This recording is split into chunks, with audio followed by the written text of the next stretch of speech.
What's going on, Paisano? Z here, coming at you guys, well, with another market watch today. Listen, is anyone interested in winning a $500 mat?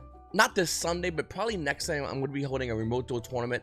I don't have all the details worked about it yet, but I have an extra Toon Extravaganza, Toon World, Toon Kingdom, Toon Time playmat. And if you guys are interested in winning it, like I said, make sure to hit the subscribe button, like button, comment down below. But I'm definitely going to be holding a tournament in which you can win this mat, as well as the New York Comic Con Raw mat, which I have an extra one of. So I'll probably be for like first and second. I'm still working out all the details, but I'm thinking more, once again, not this Sunday, but definitely next Sunday to hold that tournament. So if you're interested in that, once again, please make sure to hit the subscribe button, put the notification bell on, and let's talk about the market watch. The last time I said I was going to talk about the Winged Dragon of Raw Ghost Rare was when I was going to get $200. I said, hey, listen, it's going to hit 200. I'm not going to talk about this card until it does. Well, today's the day.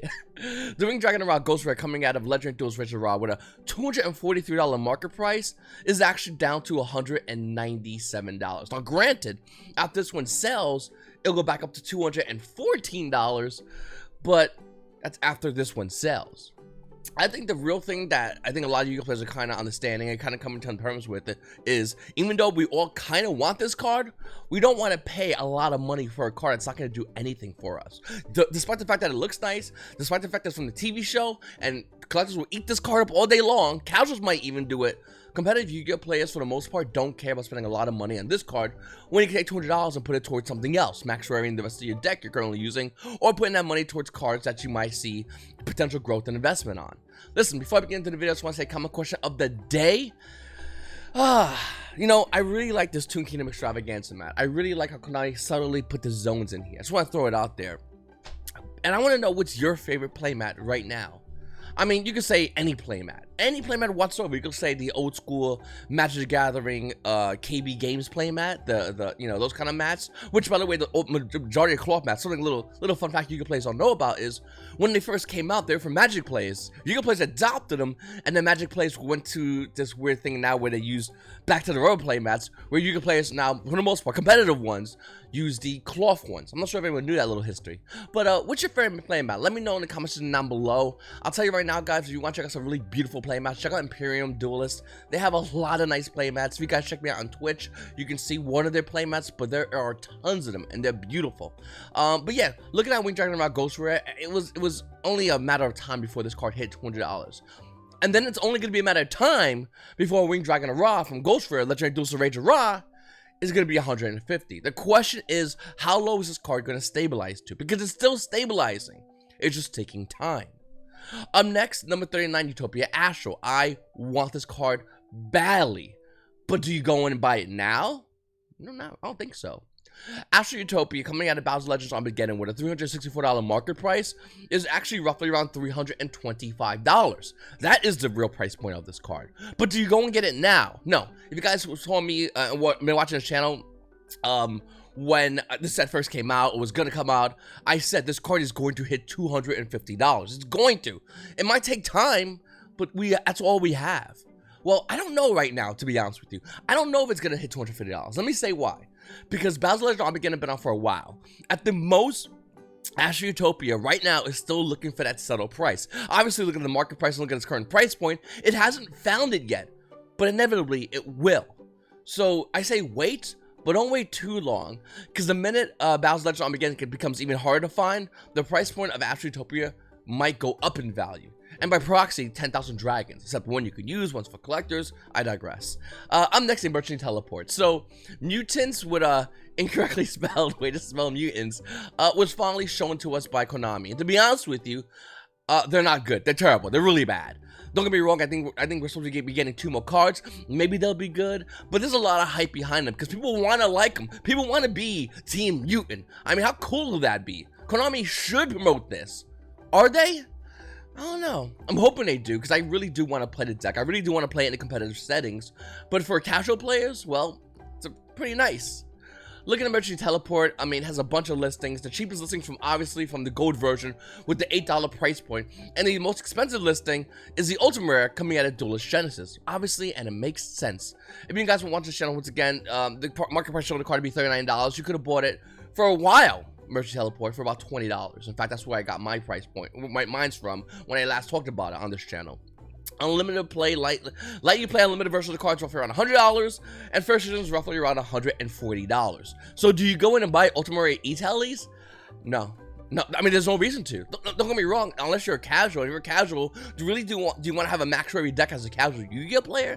It doesn't seem to make sense. I mean, if that's your thing, I guess, sure, go ahead. You're casual, no big deal. But for competitive Yu-Gi-Oh players, this isn't enough to make people want to go in and buy E-Tellies. Well, it did for hype. Let's just throw it out there. Like, E-Telly was bought out, but it wasn't bought out necessarily because Yu-Gi-Oh players were going, yeah, I can't wait to play Mutants. It was bought out with the promise that Mutants will be good. Right now, looking at them, they're not. Maybe they will be, but not today. So if you have E-Telly Ultimate Rare, do you sell it? That's a fine line to walk from. I mean, once it came out, Duelist Genesis. This is a really old set and an Ultimate Rare. But if you're like me, you pay $20 for an Ulti E-Telly. You know what? $12 for an Ultra Rare? That's not that bad. Especially once you can flip this card for $100. Elder the Golden Lord keeps going down every single day. The Secret Sayers version, only printing by the way, with an $82 market price, remember when this card was $115, is down even more so, hitting $77 for the Golden Boy. $77.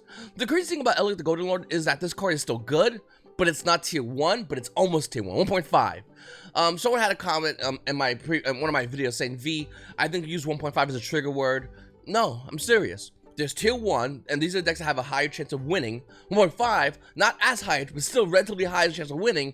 And then tier 2, it can't win a lot, but when it does, you're throwing a party. If you win a locals with a tier 2 deck, that's a block party, minimal.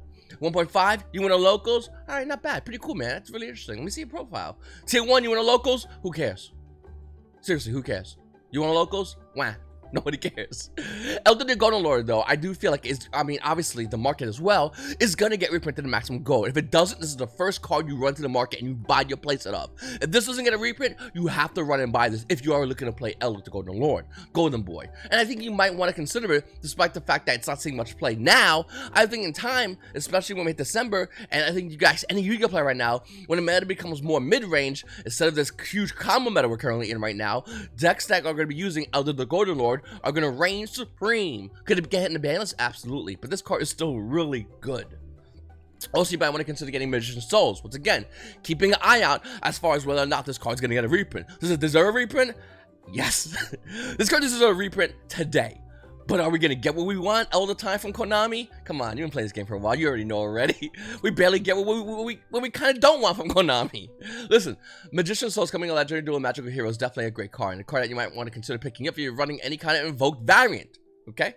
Especially if you're running a Invoke variant that runs Ellic. Any variant that runs Ellic in general. It's a good card for it. The card has currently an $85 market price. And looking at it, it's roughly around almost their $85 for the Unlimiteds. First edition version starting at roughly around $86 with shipping.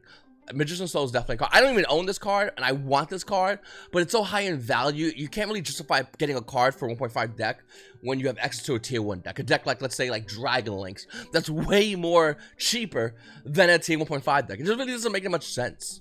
Lightning Storm and Ignition Sword used to be $115.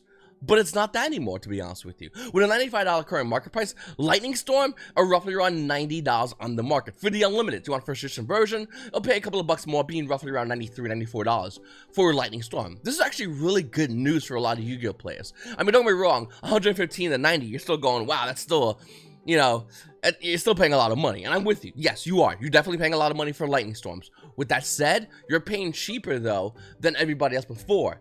And being the fact that Lightning Storm can initial assault, there's probably a good chance it's not going to get a reprint. It deserves a reprint. This card desperately deserves a reprint, but it's probably not going to happen until after we get the ban list. So $90 for Lightning Storm, not too bad, especially when thinking that, I mean, right now we're looking at remote duels and we're using it for a lot of locals.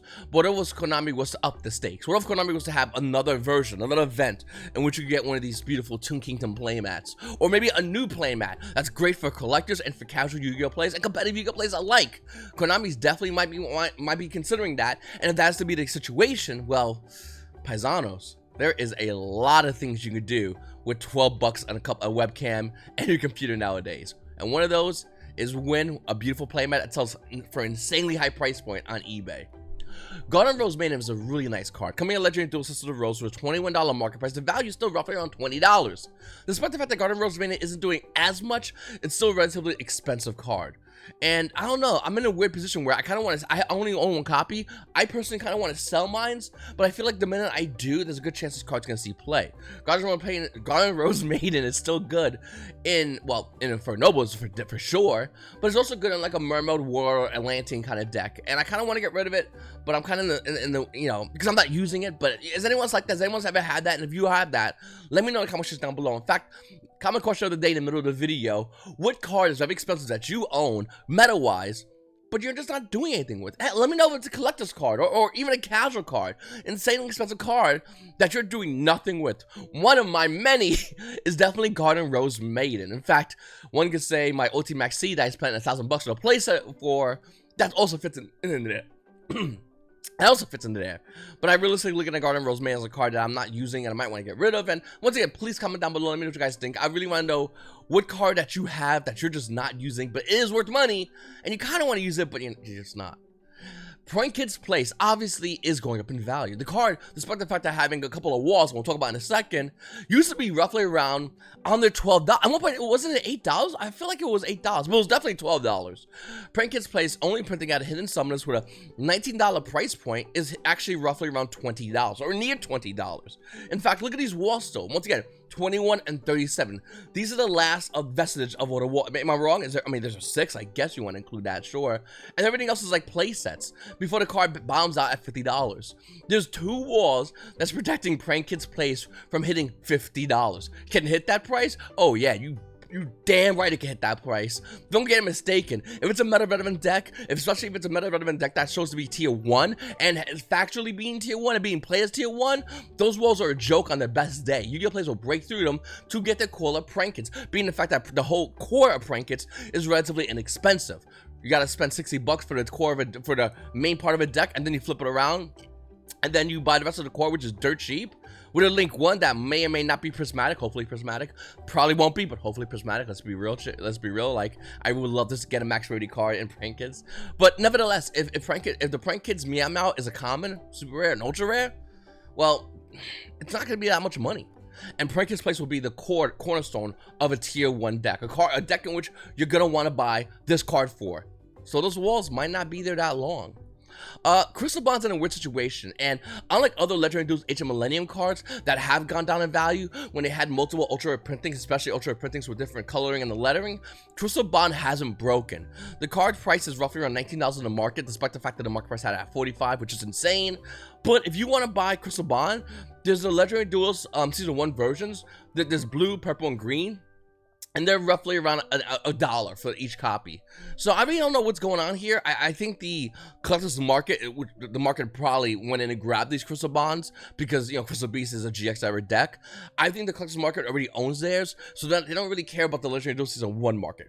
I'm not saying they didn't go in and buy these. They definitely still did, but they probably bought these for fun, whereas when Crystal Bond first came out, they probably already had their play set. So that's what I think is happening here. Then we have we got to talk about Invoked. If you're an Invoked player, cover your ears, do earmuffs. You're not gonna want to hear what I have to say, but it's a real situation that I think the whole meta is kind of realized, but we don't really want to talk about. So when Invoked first came out, it didn't come out. No one played pure Invoked, right?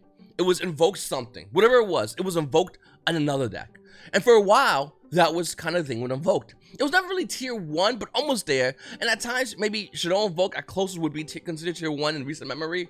But ultimately, no deck was tier 1 when Invoked for long. With that said, and Konami's reprinting of Invoked, with Invoke Mechaba and Charles Valhalla, which is still roughly around $5. Bowser Legend Ultra Rares having Invoke Purgatrio, Caliga, Elysium, Rajin. Konami, for the most part, has reprinted Invoked pretty heavily. Not to mention the variations of copies of Invocation. Could they make more Invoke reprints? Absolutely. In fact, I'm betting on it. I won't be surprised if we see all these Invoke reprints in Maximum Go. Wouldn't faze me whatsoever. But it's a, what is it? It's not a, I don't know how to say that word. Predicated? Whatever it is. It's leaning towards the fact that Invoke could be hit in the ban list. No, you say? Well, of course, why not? Think about it. Konami released something for a while. People love it. People are having a great time. It's a party.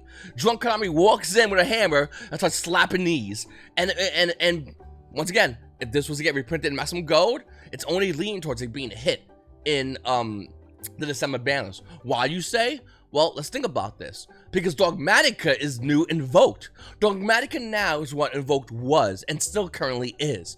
It's a deck that by itself is terrible, but can hybrid with other decks and enhance the abilities to make those decks at least Team 1.5. That's pretty insane. And let's be honest, Konami will reprint this, and they'll make a lot of money off this, and then they'll get rid of this. Don't get me wrong, I just recently bought my Secret Rare Invoked Mechaba. I don't want Invoke going away. You know, I bought a beautiful Italian Invoked Mechaba, Italian Alistairs. These are gorgeous looking cards, Paisanos. You want to check me out my Twitch stream, please make sure to click the link down below. I'm going to play them eventually. But what I'm trying to say is, you got to realize the fact that this is going to be hit. And the reason it's going to be hit, because Konami already says, okay, that's hybriding with everything. Making everything good. Here's more reprints, invocation reprints, especially when invocation is easy. The easier invocation is to get, the more likely it's going to get hit in the ban list, or a variation of Invoke will get hit in the ban list. And then Konami goes, oh no, Invoke's hit, and your players go, oh yeah, you know, I was really having a good time, and Konami's going to go, yeah, you heard about Dogmatica? And then, once again, those reprints will start happening as well. You see what I'm saying? That's like the lead-in. And this is once again, this is all theory. Whenever I do my records, I always talk theory. But I'm telling you right now, this is not gonna last forever, Paisanos. This is not gonna happen. Anyone who thinks Invoke's gonna last forever is out of their mind. Nothing in Yu-Gi-Oh lasts forever. Nothing lasts forever. It can come back, sure, but eventually it always gets sent away.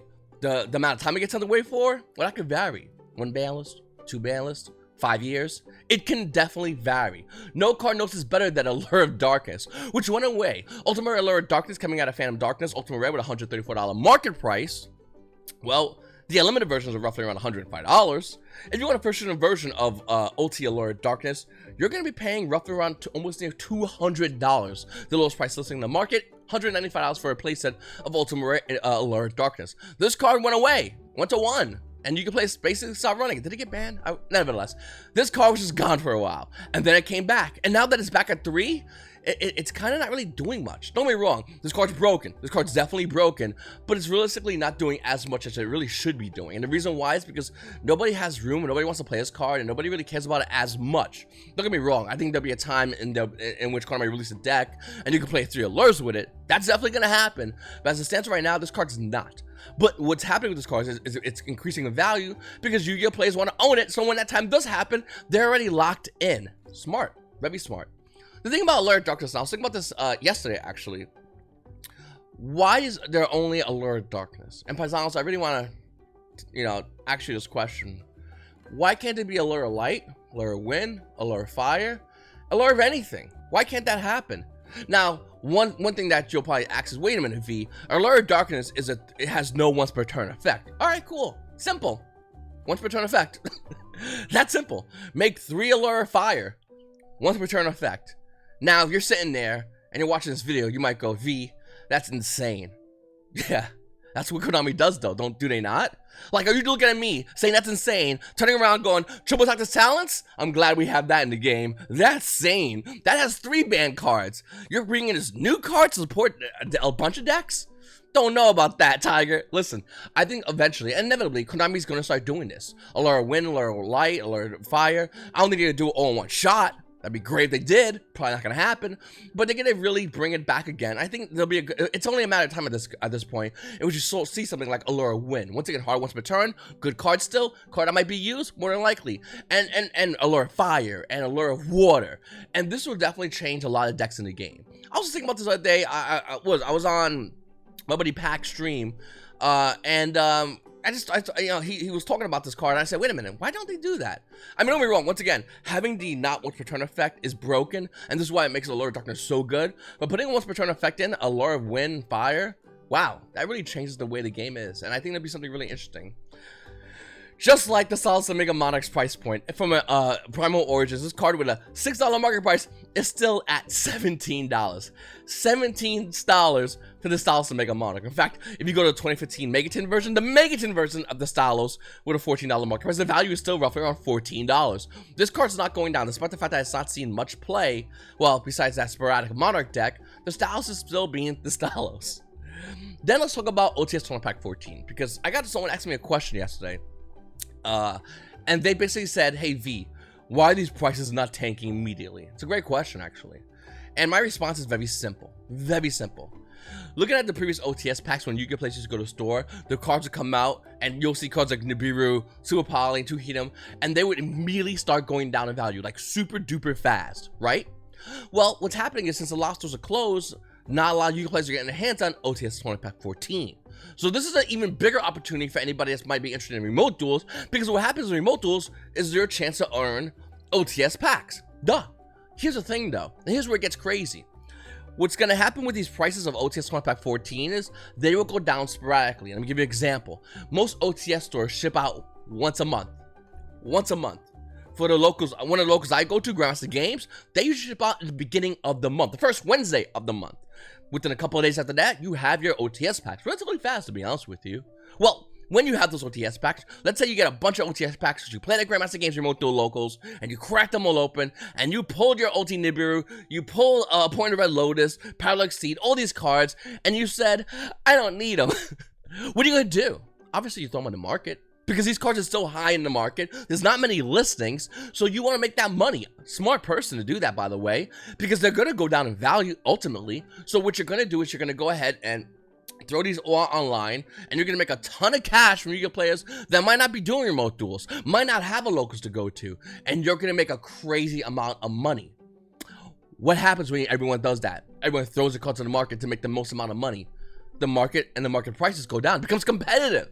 And looking at OTS 20 pack 14, we're going to see that competitiveness happen sporadically. And by sporadically, I mean literally within the first beginning of every month. Within, I'm going to say the first, after the first week to the second week. So like between week 1 and week 2 of that month, we will see prices of these Ultimate Rares and OTS 20 pack 14, as well as other cards, more than likely go down.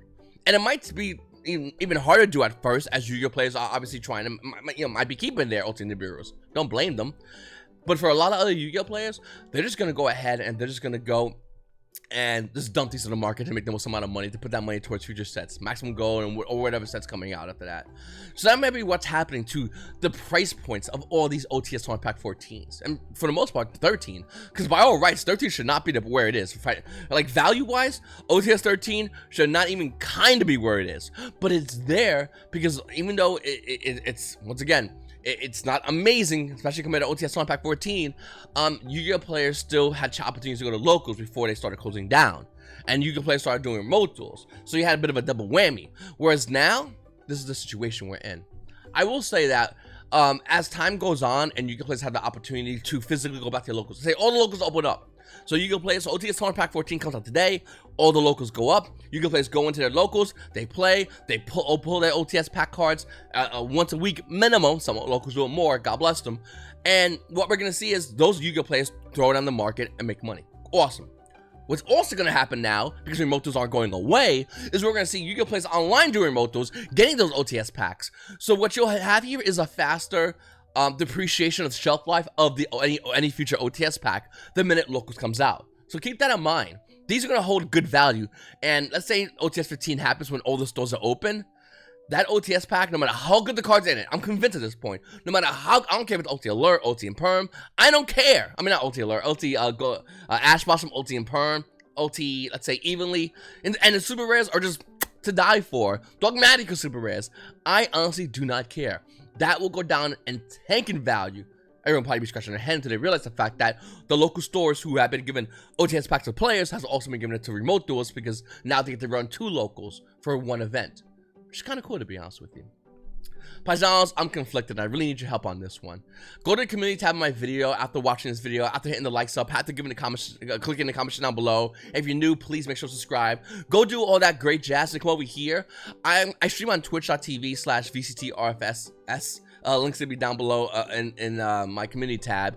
And I have a bunch of decks. I mean, a bunch of decks. And if you've been watching me on Twitch, for the longest while, I've been playing Infernobles. I love the deck. It's a really fun deck. And as you can play that mostly doesn't play combo, it was definitely something to go in and really hard for me to grasp and learn how to play a combo deck. And it still is hard, but really fun and definitely very rewarding. That's what I like about Infernobles. It's very unique.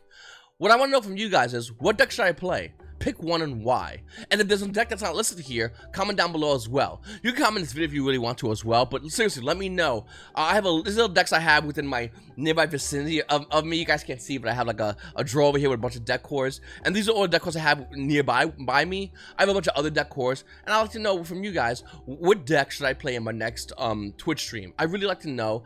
And then what I'm going to do is I'm going to get a top 3, and I'm going to make it a comment question of the day in one of my videos, and I want you guys to comment down below which one of those top 3 and why. It's your boy V, and you paisanos. You paisanos have a great day.